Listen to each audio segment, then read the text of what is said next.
Let's see here. A group of children fighting aliens. Interesting tale. We've got a story of a group of androids fighting for humanity and... That's a new book. I've never seen that before. Wait, hold on, not now!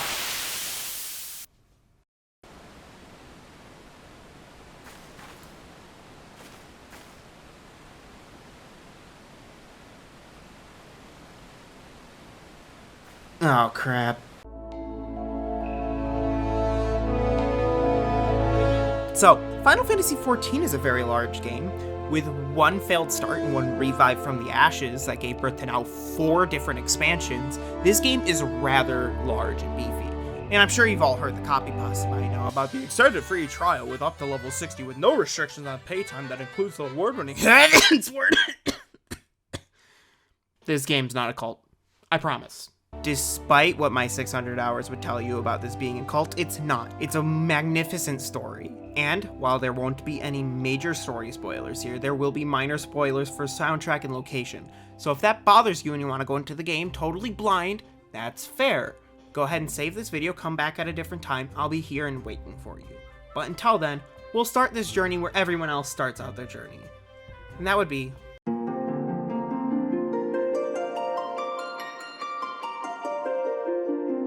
So, it was early 2021 and I was bored and wanted to do things with friends. I had heard about how good the story of Final Fantasy XIV was, but I didn't want to go through the game alone. Which ended up happening anyway. I thought dragging all my friends into the game would be a great idea, until we got to level 20 and dropped the game like a rock. We all got busy with life, and I was the only one to keep the sub for the year. Fast forward 5 to 6 months, and all of a sudden I get this huge urge to play this game that had been sitting in my Steam library gathering dust. I can't tell you why I wanted to play it, but I did. However, before we get into the story, I should probably explain a little bit on how the game works mechanically.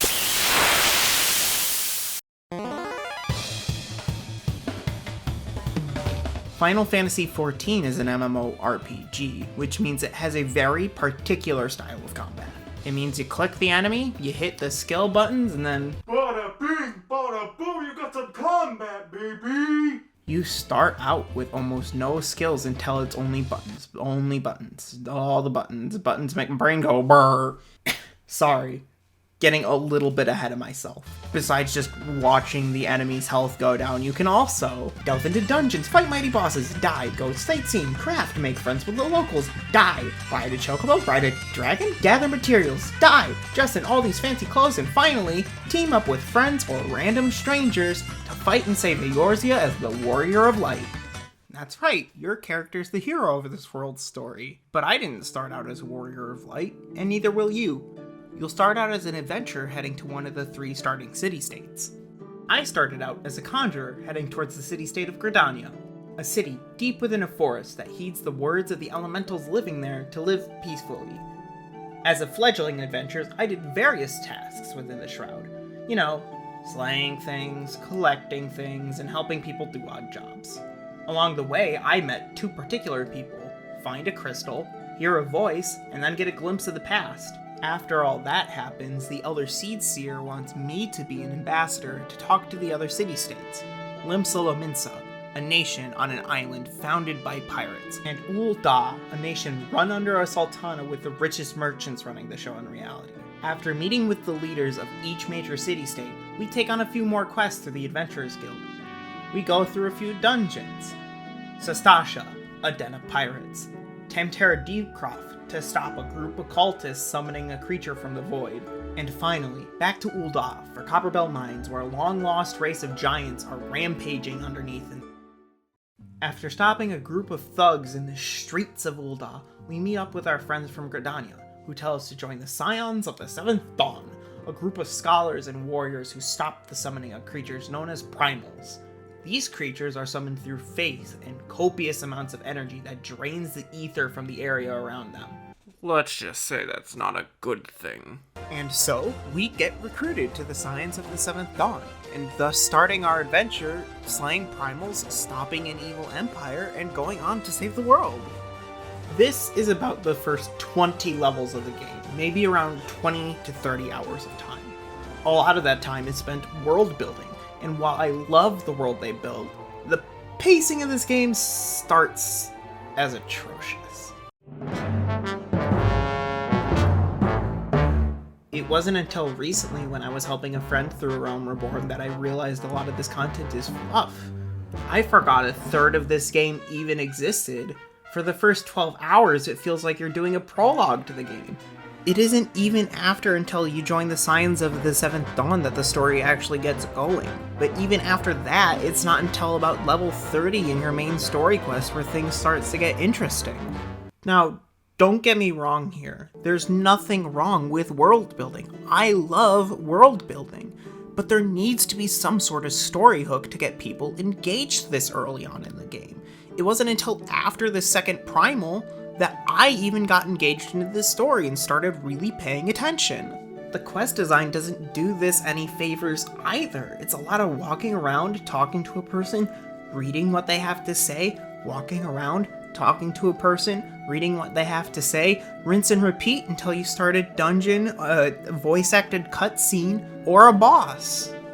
Later expansions help fix this problem with better pacing and more voice-acted cutscenes. While I'm on the subject of voice acting, the voice acting isn't the best. It's good, it's fine, it's serviceable. It does its job, and there's some really good performances later on in the patches. Looking at you, Merlwib. 7 hells!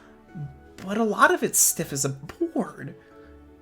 This isn't really the fault of the voice actors themselves, as A Realm Reborn was done quickly, and they had very little time to get it done. There are some good voice actors in here too. It's just a shame the first impressions of these characters had to be harmed by some bad voice direction. From level 1 to level 50, you'll be spending a lot of time in the base game of A Realm Reborn. There is a lot of content to enjoy here too. While going on the main story quest, I barely did any side quests. After I beat the main story quest, the game sat me down and said, okay, you finished the main story quest. Now you can keep going towards the main expansion, or you can go through several harder versions of the dungeons, or go through this really cool story through the Crystal Tower, or go fight a dragon god, or maybe you could go fight harder versions of those bosses and get really cool weapons. How about dressing up your characters in the true endgame glamour? Welcome to the endgame. There is just so much here, and this stuff is 10 years old. This isn't even the current endgame. I got here and spent at least 50 hours in this endgame alone. I spent more time in this endgame than I did the other expansions endgames. This game is meaty. Whether you like lore, fun costuming, just chilling out, or hardcore raiding, there's something for you here. Although, I think we've spent enough time with A Realm Reborn. I think we start heading towards some colder weather.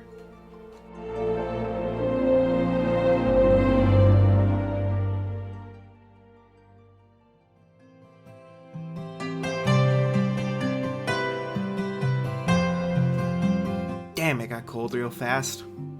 For some reason, everyone's British now? Just as I was beginning to doubt the efficacy of the Ishgardian justice system. Welcome to Ishgard, the first big step into the second part of the free trial, Heavensward, which I will not be spoiling here. My journey through these expansions are what got me hooked and truly made me immersed in the world of Eorzea.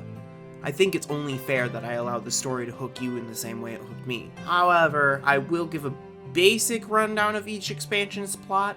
The first expansion, Heavensward, is about the Dragonsong War, a war that has lasted over 1,000 years between dragons and the holy nation of Ishgard. Through these snowy lands I came, and holy hell will these lands need a lot of help. Throughout my journey through the main story, I tended to shift jobs quite a bit. Oh, I should probably talk a bit about the job system. So Final Fantasy is unique in the way that it does classes. Introduced in Final Fantasy III, the job system has been a staple of the Final Fantasy series. When you select your starting class in Final Fantasy XIV, you aren't stuck with that class the whole game. Once you hit level 10 and do your first job quest, you can go to any guild and talk to them to unlock the job. So, while going through Eorzea, I leveled Dragoon and Paladin. However, the allure of the Heavensward jobs got to me real quick and I grabbed Machinist for reasons. Then, at a point in Heavensward, it made more sense story-wise to swap back over to Dragoon. I wonder why. It's such a mystery. Why? It's the job system that tended to keep the game extremely fresh for me. Getting tired of playing one job? Swap to another. Don't want to think? Swap to a job that isn't super complicated. Don't want stupidly long queue times? Swap to a healer or a tank to get instant procs. It's what kept me in the game because I didn't want to make 15 characters just to find one class that really stuck with me to keep playing the game. In the past, whenever I tried to play MMOs, I would try a class thinking it would be super fun, and then I ended up hating it. Making a new character, giving up on the game because I lost all the progress that I made with the other character. Not in Final Fantasy XIV though, one character for all the classes. I can flip-flop on a whim and keep the little mouse in my brain that wants constant change happy while still progressing through the story. It also made me feel more in tune with certain points of the story, and depending on what side quests you do, characters will comment on it. The side content does affect the story in small ways while fleshing out a very well-lived world. Man, there's a storm approaching. We should probably move a little bit. That's a bit better. The nice sound of the ruby sea at my back. Though I would ditch the lance for the katana, it only felt right as I headed into Stormblood to liberate oppressed nations from Garlean rule. You know, a lone warrior coming in to save the day with only their trusty katana by their side? No? Only me? Alright. While Heavensward felt very self-contained, a story about helping one country find peace amidst a 1,000-year war, Stormblood is the global scale, and how occupation from the Garlean Empire affects countries and the people in it. I can see why some people might find this section of this long-running tale a bit slow and meandering. But this is a story about war, and the strategies that go into it and how it affects people. In order for that story to be told, it needs to effectively take its time to get to know the people and culture. It also has one of my favorite bits of side content in this game. I highly suggest taking your time in the Azim Steppe and learning about the many wandering tribes there. That's the main advice I hear a lot of vets giving. And I will give this myself, and that is to take your time.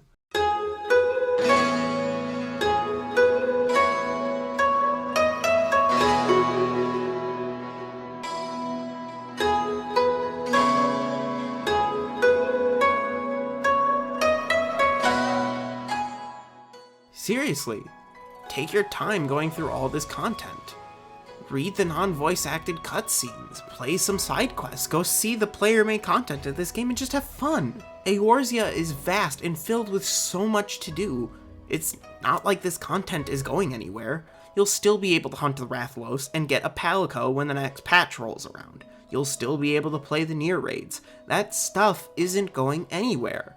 If I completely rushed through the main story quest, I don't think I would have fallen head over heels in love with this world or the people in it. I understand the want to catch up to current content. Trust me, I do.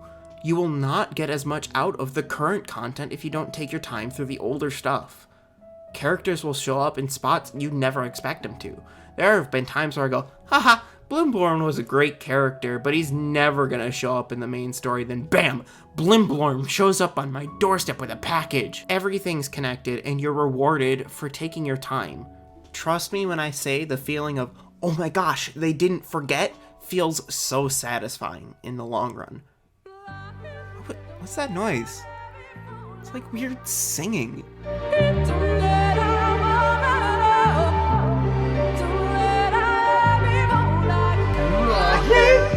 Sorry, I got a little carried away there. Well, I guess we should talk about Shadowbringers while we're here. Yes, I'm a Dark Knight. Yes, I know it's very edgy. It fits, alright? I'm going through with the vaguest summaries here as to not give anything away. You are tasked, and get this, with saving a world from the brink. I told you, vague as possible.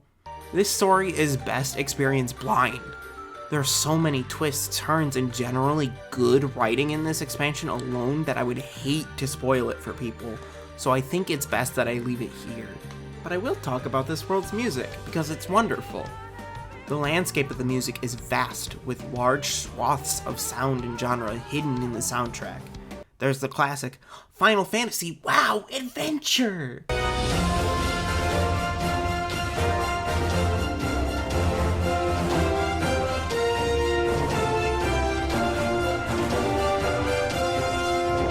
To electronic,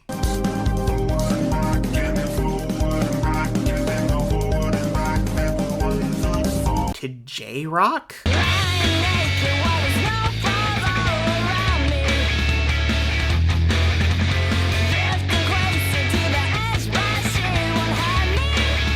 whatever music is playing where I'm currently located at. There's a very distinct type of sound that I think old musical fans would immediately pin down.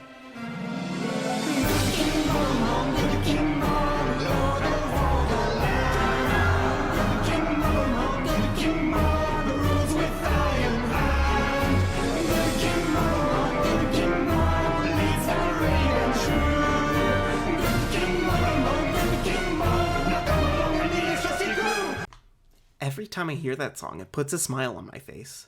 The composers, Masayoshi Soken and Nobuo Uematsu, did a fantastic job making this world come alive through the power of music. There's a special touch to each of the expansion's OSTs where the leitmotif is sprinkled throughout. I love when things like that are put in the soundtracks. It makes me feel smart. There's only a little bit left until I feel the page start to turn to the next chapter of this tale, so let's wrap this up for now.